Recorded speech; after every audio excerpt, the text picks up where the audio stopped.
Today begins the second unconstitutional trial of Donald Trump. This is going to be the Tom Brady of Senate trials, the GOAT, the greatest of all time, the greatest number of constitutional violations in one day in the United States Senate. Count them. You'll hear how many violations are being committed in the Senate today on the Dershow.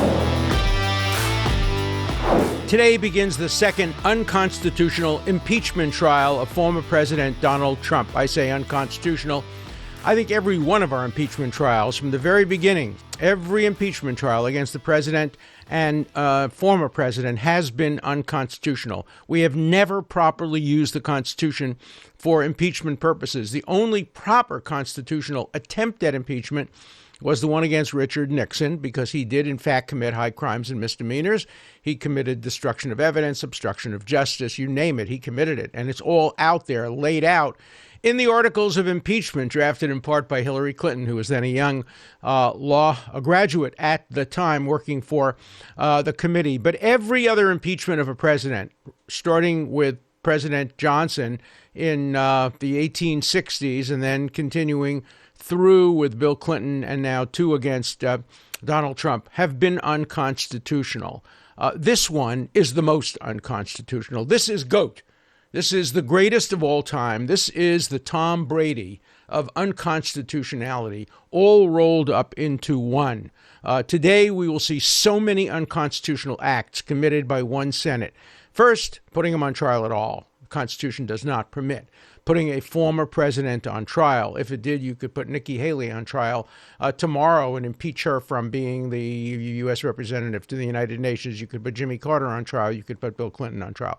So, number one, it's unconstitutional to put him on trial. Number two, to put him on trial is a bill of attainder. It is a trial of a U.S. citizen by the Senate that carries with it consequences, namely disqualification. That fits beautifully into the criteria set out by the court in the Brown case, the Lovett case, you name it, you can look them up as to what constitutes a bill of attainder. I know I edited the first major law review article on bills of attainder in the Yale Law Journal in 1963 or 1964. The man who wrote that article, great constitutional law professor John Hart Ely, went on to be a law clerk on the Supreme Court, and then he drafted the opinion in the case that incorporated many of the elements in the article that I helped to edit. So it's an area I know well, a bill of attainders, and this fits clearly into the bill of attainder. So that's already a couple of constitutional violations. Now we get to the core constitutional violation. You cannot punish or create consequences for an American citizen for the exercise of a constitutionally protected speech. And the speech that President Trump made is completely constitutionally protected under the Brandenburg principle. Just compare it to the Brandenburg speech itself. Clarence Brandenburg called for revengeance against senators. He demanded that people march on the Capitol, not immediately, but later. He called for the Jews to be sent back to Israel and the blacks sent back to Africa. And he was surrounded by people with guns, with Ku Klux Klan and neo-Nazi symbols. Supreme Court, 9-0, constitutionally protected. And yet all these scholars say the president's speech, not only isn't it constitutionally protected, but as I said yesterday, I'll read it again because people just don't believe it. I got so many emails of people not believing it. Any First Amendment defense raised by President Trump's attorneys would be legally frivolous. Not only legally frivolous, but, quote, no reasonable scholar or jurist would offer this defense. Well, I'm a reasonable scholar. I'm a jurist. I taught for 50 years at Harvard. I believe this is a not only reasonable defense, I think it's a winning defense and a defense that every civil libertarian should support. You cannot impeach a president based on a speech that's constitutionally protected. The speech the president made calling for people to demonstrate and go to the Capitol peacefully and patriotically clearly was not an incitement. He didn't incite, he invited. It wasn't an incitement, it was an invitation. He urged people to go. People do that all the time. I think the Trump team maybe will be actually playing excerpts from tapes of Democrats and others making similar speeches. I mean, the worst of them was by Congresswoman Waters, who urged people to interfere with people's rights, to stop them from eating, to confront them, to get in their face, suggesting even violent confrontations, perhaps constitutionally protected. I think so. That's a close case, but I think it's constitutionally protected. Other Democrats using language similar to the language used by former President Trump. I was asked on the Hannity show last night, didn't I think that all of those things said by the Democrats are not constitutionally protected? And that was the implication of the question. And my answer was no, they're all constitutionally protected. The First Amendment is very broad and very wide and should be construed very broadly, as it was during the golden age of the First Amendment between 1960 and 2000, a golden age that's become tarnished in recent years and most tarnished in the past 4 years. So we're going to see constitutional violation after constitutional violation. And then I'm hearing now that there may be some effort to try to circumvent the Constitution by saying even if you can't get 2/3 to convict him and just find him guilty, maybe all you need is half a majority to disqualify him. Well, no, that's not the way it works. You can only disqualify if you convict, and conviction requires 2/3. So we'll see if they try to press that unconstitutional interpretation of the provisions for impeachment in the Constitution. So I wonder how this is going to be taught in law schools and in universities. I remember I was teaching during the Clinton impeachment. I gave a whole seminar on the Clinton impeachment. And every time there were major news events involving the Constitution, I would give a seminar, sometimes just a non-credit seminar, voluntary for people to come in, sometimes what was called a freshman seminar, again, non-credit. But I would teach about current events and what the constitutional issues are. And back in the Clinton impeachment, you would have big debates about whether or not perjury about a private sex act that took place in the Oval Office was or was not a high crime and misdemeanor. Was it a low crime? Was it a crime at all? Great debates. There should be great debates going on at Harvard Law School today about whether or not the speech that President Trump made is constitutionally protected. But it's not going to happen because many professors at Harvard Law School and many other law schools around the country signed a letter saying no rational scholar or jurist can even debate the issue of the First Amendment. That would be legally frivolous. So I just can imagine what would go on at Harvard Law School if somebody tried to teach about that. Would professors come in and say, no, you can't teach that. It's unreasonable. No reasonable scholar would do that. You can't say that the speech was constitutionally protected. You can't say that a president can't be impeached for making a constitutionally protected speech. No, that's unethical. That's unreasonable. We're not going to allow our students to hear that argument being made. That's what's going on at American universities today. Imagine a student. If I were a student at Harvard Law School today, or Yale Law School, or Stanford Law School, or you name it, if I were a student today, I'd raise my hand and say, this is constitutionally protected speech. Would I be thrown out of the class? Would I be told I can't take the bar because I might engage in unethical conduct? Would I be told that I can't graduate summa cum laude and get a law clerkship because my arguments are unreasonable, that no reasonable scholar or jurist would make them? Is that education? Is that what you're sending your children, grandchildren, nephews, nieces, paying $60,000, $70,000 a year tuition to be propagandized by 144 constitutional scholars who are going to tell them that it's unethical and unreasonable to make an argument based on the First Amendment? Yeah, I experienced that. There was a period of time when if you made arguments that were inconsistent with McCarthyism, you could be hauled in front of the House Un-American Activities Committee. You could be called in front of the dean. At Harvard Law School, two brothers who allegedly had been members of the Communist Party years earlier, maybe they had or hadn't, and hadn't been willing to testify in front of the House Un-American Activities Committee. One of the brothers' grades were so good that he made the Harvard Law Review, and the Harvard Law Review expelled him. Said, you can't serve on the Harvard Law Review. You said things, you believe things that we don't believe in. You believe in the left. You believe in communism. And so they threw him off the Harvard Law Review. Would a student today get thrown off the Harvard Law Review if he came and said, look, I want to be on the Harvard Law Review, but I believe that the president's speech was constitutionally protected? No, you can't be on the Harvard Law Review. Harvard Law Review is for reasonable jurists and scholars. 144 professors have declared you to be unreasonable. And if you ever put that in a brief, you'd be disbarred. We don't want to have people who are disbarred serving on the Harvard Law Review. My God, what's going on in American education? And it's spreading. New York Times this morning. Will American ideas tear France apart? French politicians, high-profile intellectuals, and journalists are warning that progressive American ideas, specifically on race, gender, post-colonialism, are undermining their society. There's a battle to wage against an intellectual matrix from American universities, warned Mr. Macron, the head of France's education minister. So it's not being limited to Harvard, to Yale, to Princeton. It's going all through the United States. It's going to France. Well, maybe France deserves it a little. It started there.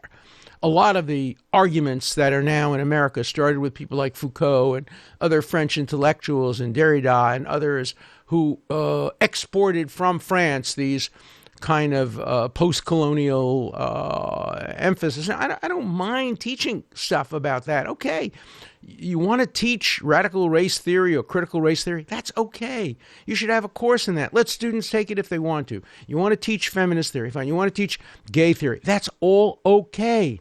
But don't make everybody take it. Don't make it a central part of a curriculum. Don't ban dead white poets from the curriculum, dead white politicians or statesmen or women from the curriculum.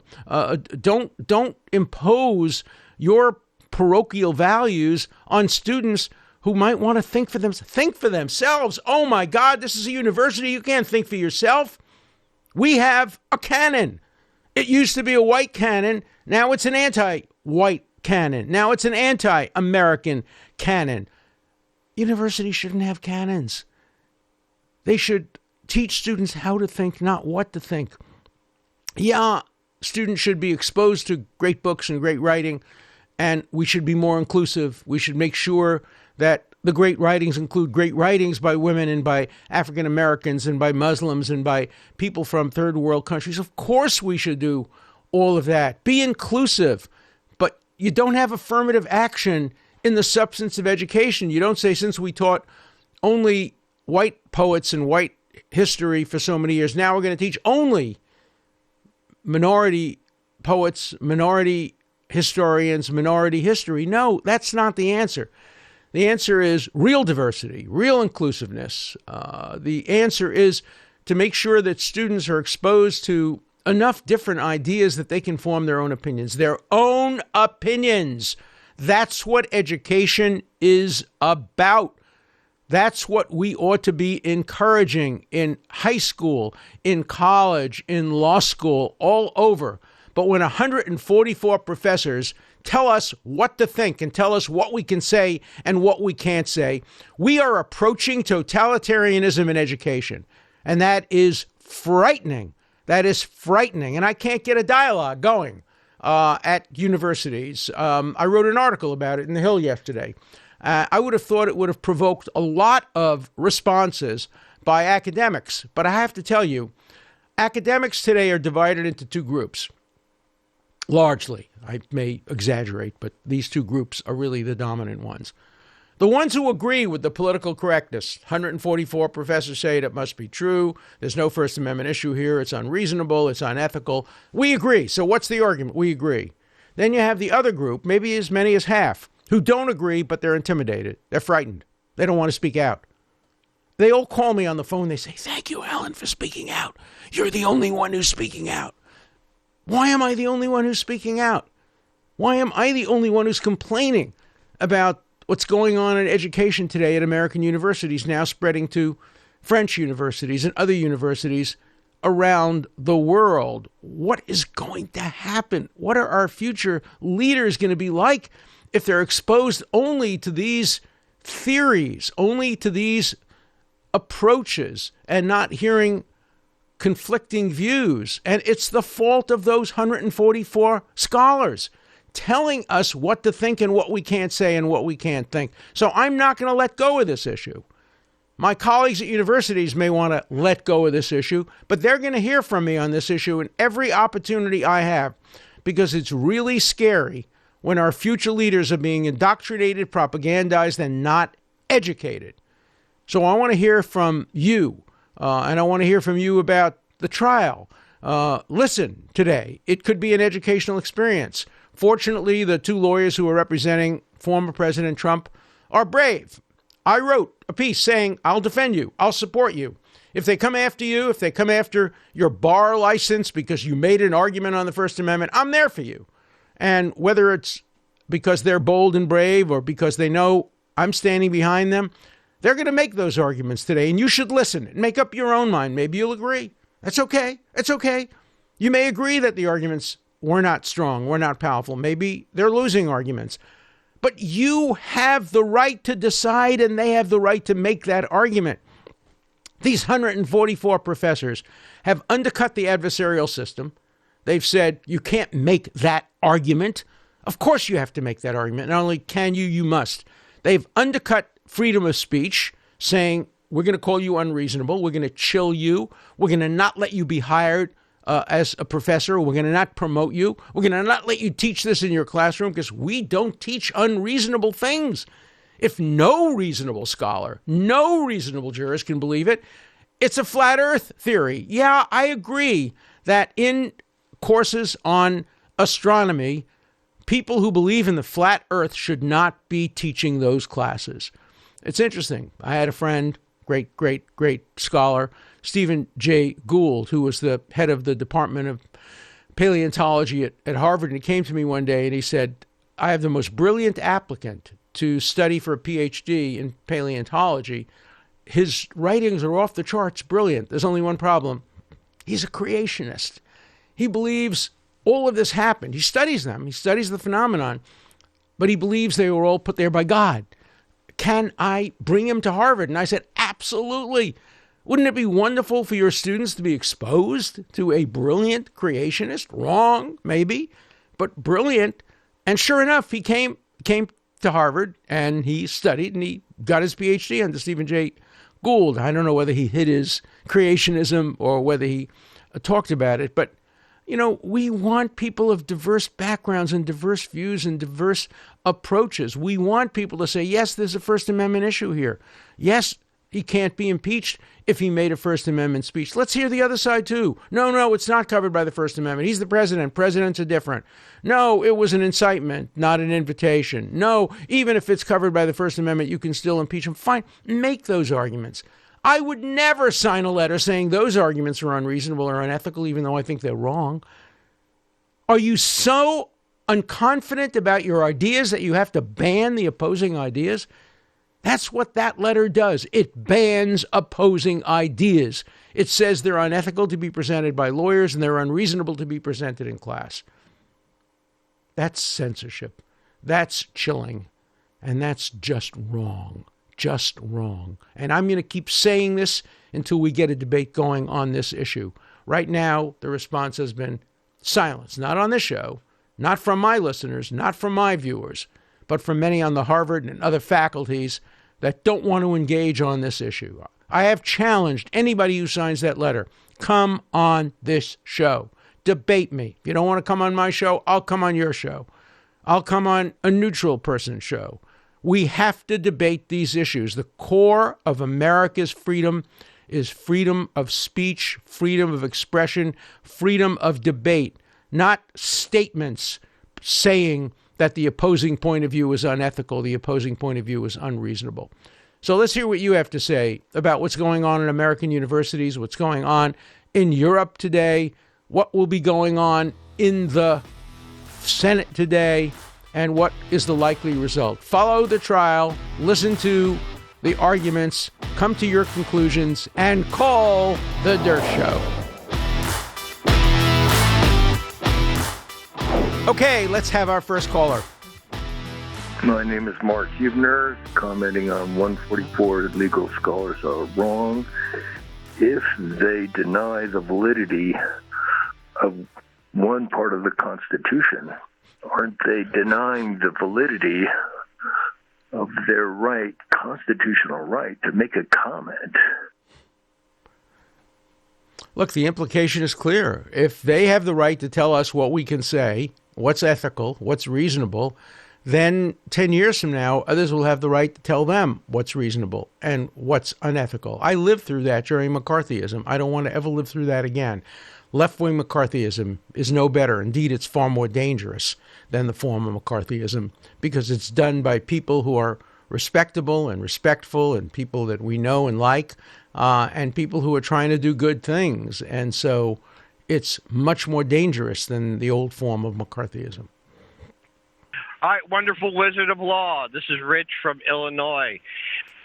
I believe when you're talking about Green, let's run an opposite hypothetical. Let us imagine that she is right, that there is a Jewish space laser. We know there's not, but imagine that she were right, and what she was saying was so far against what was considered the norm, what was considered like somebody in 1930s Germany saying, oh, Hitler is going to exterminate all the Jews. Oh, no, he's not. Look, he's really good with small children and dogs. A person like that would never do such a thing. It was so against, something like that being so against the public zeitgeist. We would want her to have those protections. And also, as loony as her theories were, whatever she said prior to being elected, you have to figure that as being part of the mandate that her constituents sent her to Congress with. So we cannot say that, okay, she's a Looney Tunes. Her constituents, the power of which our government derives from the people, it is the power sent this representative with her Looney Tunes ideas. They endorse her Looney Tunes ideas. I don't think it's quite right to, as much as I agree that she should be. Again, as a matter of law, I don't think that it's correct. Look, I agree with you for the most part. I would not have denied her the right to run for Congress or serve in Congress. It's a debate whether she should be on committees or not. Those are discretionary.